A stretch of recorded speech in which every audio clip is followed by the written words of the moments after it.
Hey, it's Benji Cole, son of Al Cole from CBS Radio and host of People of Distinction, the talk that gives an in-depth view of some of the most dynamic, intelligent, and successful people on the planet. Run to our website, peopleofdistinction.org for more info, or you can always email me directly at benji@alcoleenterprises.com. And on the line with us today, we have Ellis Sandlin. We're going to be discussing his amazing book, Ravi, the Ember-Eyed Tiger. That's available for purchase through Amazon, as well as barnesandnoble.com, pretty much any online book reseller. Head on over there today and pick up your copies. And before we go into the reasons why you're going to want to do that, I want to take this opportunity and point out that Ellis was brought to our network, People of Distinction, today by one of the best advertising firms in the business. And people, you already know I'm talking about Quipper Prints. So listen to me. For my writers out there, if you have gone through your process, you have spent countless amounts of hours. I'm talking about some sleepless nights creating your book, creating your masterpiece, and now you have finally come to completion. And you find yourself in a precarious position because, well, now you need help moving the book you just finished writing. Well, I'm going to give you some fantastic advice. Contact Quipper Prints. People, they're one of the best in the business to do it, and this is exactly what their fantastic team specializes in. So head on over to quipperprints.com today and gather all of the ways that their fantastic team is going to help you do just that. And listen, it is an absolute pleasure, a delight to have Ellis here on the line. Now, the moment you start to do research on his book, Ravi, the Ember-Eyed Tiger, well, you're going to understand what's in store. This is a fun-filled journey for your children and also for the family, right? For the family unit. It is something that not only is it a fun journey for you to embark upon, so entertainment, it's got it. But also there's a fantastic underlying message about never judging. Well, I guess the old adage is never judge a book by its cover, but never judging others prior to getting to know them. And I think that's something that, a lot of my adults listening in could probably learn from as well. Right? Growing up, we were always told that. Never judge people before you get to know them. Allow their actions to then really be what you judge, right? But how many of us have been in situations where we have felt judged by someone that doesn't even know us, right? By someone that is just making a particular judgment that is steeped in some irregular judgments, right? And some irregular decisions, and it's not true. It doesn't feel good. Well, isn't that a great message that we want to really portray to our children? And then by portraying it to our children, we can then reinforce it within ourselves. This book has so much to offer, and a really creative aspect of it is it's not just available in English. You can also pick up copies in Spanish and in Hindi. This book has so much to offer in different language formats. I'm telling you, Amazon and Barnes & Noble are where you're going to have to go, and you got to pick up copies so you can get lost in it because your children are going to thank you for doing just that. And at the end of the day, don't take my word for it. Take Ellis's.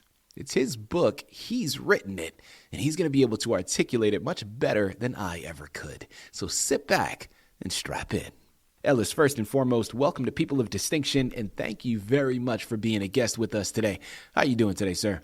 Very glad to be here. Well, Ellis, the pleasure is all ours, man. We're very much looking forward to this. I think what you've done here with this book is profound, right? And really special for a lot of reasons. Again, it's a fun, it's safe, and a great enjoyment for the family unit. As I mentioned, it's something that kids can take to the bank, and parents understand they don't have to worry about anything in it, right? It's just really good, clean fun. But also, that underlying message, man, is something that I think does not get talked about enough. And we live in a very divisive society right now. So something of this magnitude that can really help bring people together, As my grandmother would say, now you're cooking with gas and we love it. Okay, this is some good stuff here. I've heard that saying before, too, yeah. There you have it. Well, Ellis, welcome to People of Distinction, man. Again, it's a pleasure to have you with us. Before we go into the book, tell our listening audience a little bit more about yourself. I, years ago, was born in 1941. I was born with cataracts under the lenses of each eye, born totally blind. But through an operation at 4 years old, acquired pretty fair sight. And then 2 years later, I had another operation on my eye when I was 6 years old. Held mine for the next 7 years. I had pretty good partial vision.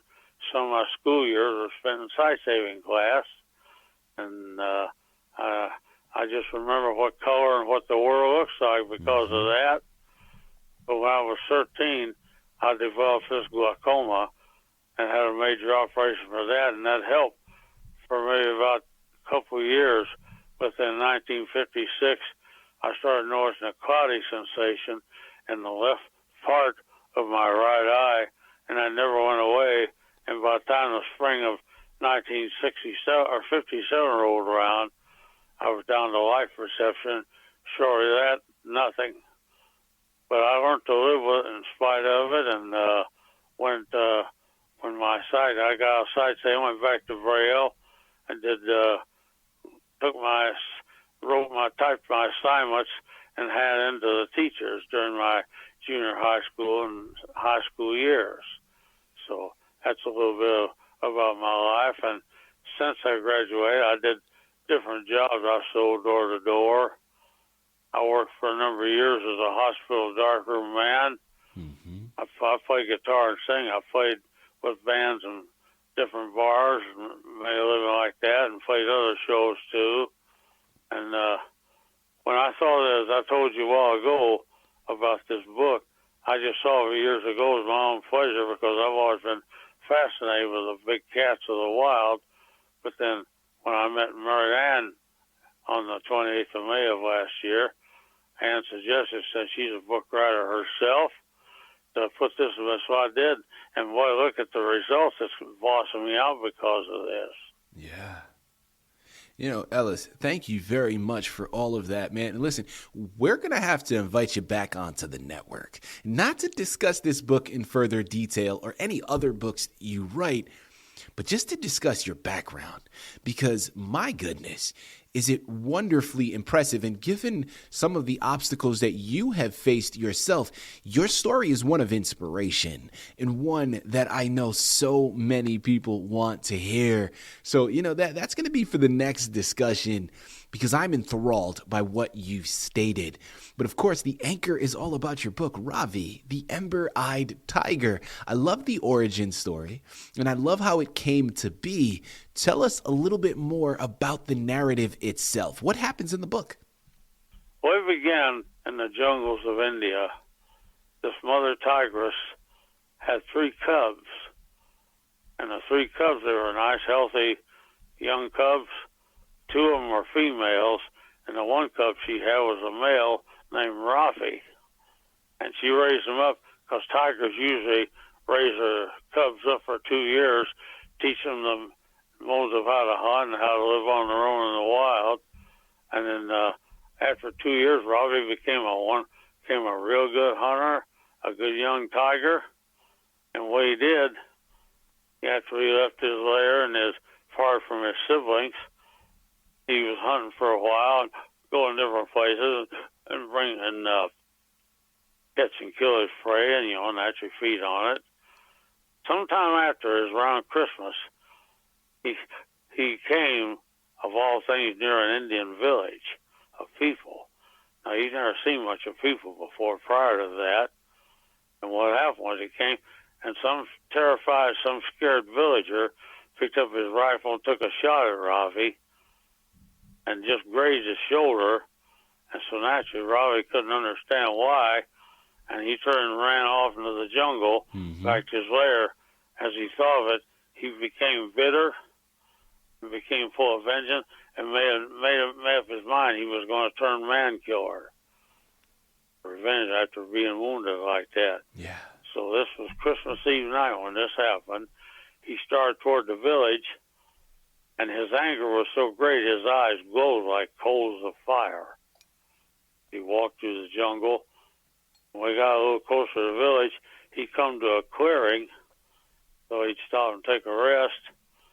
And after a few minutes standing in that jungle clearing, from above he heard a sound he never heard before. He heard something like sleigh bells or something, and a voice calling, "On Dasher, on Dancer, on Comet, on Cupid, on Donner," or the names of Santa's reindeers.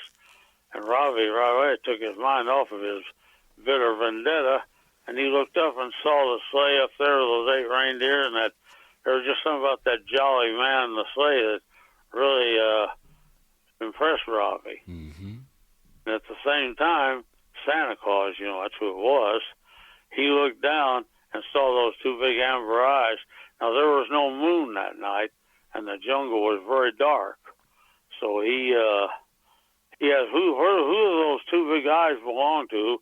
And Ravi said to me, and Santa asked him if he would do Santa a favor and guide him to the nearby village so he could deliver all the presents to the children.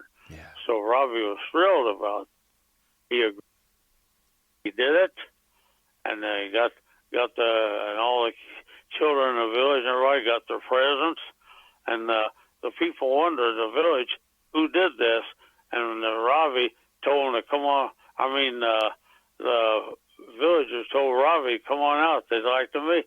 And sure enough, Ravi was afraid at first being shot at, but he was from then on a hero.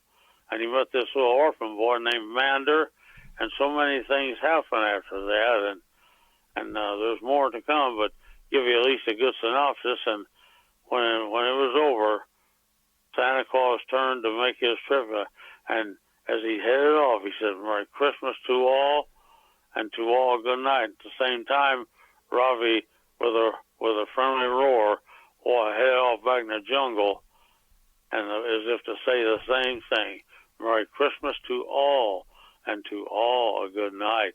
And there's some Christian attributes we add to the story as well, which you'll find very impressive. So at least give you I hope that's a good enough synopsis of it. Ellis, that is a perfect synopsis, man. Thank you very much for articulating it. And I'm telling people, I told you, this is a fun-filled journey, but it has so much to offer. The foundation and the messages, they're really something you're going to want to take advantage of. In order to do so, Amazon, Barnes & Noble are where you have to go. Ravi, the Ember-Eyed Tiger is the title you got to pick up, and Ellis Sandlin is the author you need to thank for bringing it to your table. I'm telling you, this is truly a delight to add to your shelf. Ellis, my next question, I want to go back to inspiration. Now, you talked to us about you have always had this fascination with the cats of the world, right? Down from the tiny little ones to the big ones, like the tigers and, the lions and things. The big cats, yeah. I want to go a step further, and really from a broader perspective, we know why you started to write this particular book, but when it comes to writing itself, where does that love for writing come from? It just comes from my inspiration about tigers and big cats. That's where it came from. And I believe the way things happen now, I believe it's probably God that gave it to me. Yeah. There you have it. Well, follow-up question, and a 2-part one for this one. First and foremost, Ellis, who would you say is your intended reader for the book? And 2, what are some of the main messages or themes you hope that they pull from it? Number 1, intended reader, children, and families too, because this kind of book, unlike a lot of stuff that comes out today, this is good, clean family entertainment, not only for children, but for the adults as well. And then secondly, we want to get some of the spiritual aspects in there too, about Ravi and him knowing about the first Christmas, because we know Christmas is when our Lord and Savior, Jesus Christ, was born. Yeah, absolutely. So that's basically what the book is all about. There you have it. There you have it. Ellis, listen, follow-up question, and probably one of my favorite questions to ask authors when they're here on our network. But If you could enter the world of the book that you've created, if you could choose any page in your book, Ravi, and you could enter it yourself, which page would you choose to land on, Ellis, and why?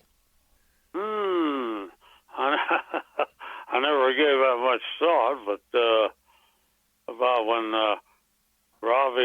the villagers begin to take a liking to him after what he did in guiding Santa Claus into their village. Yeah, that's fantastic. Because listen, there's that underlying message, again, of unity.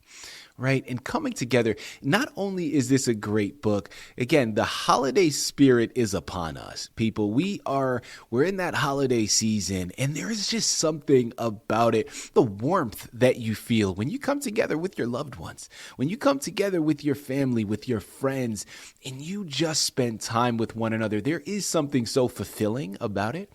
And that really resonates with me when you're talking about that's the portion of the book that you would enter, because it reminds me of those times where we get together with our loved ones, right? And again, so perfectly timed, given the fact that the holiday season is upon us. I love this. And people, you know what I love even more?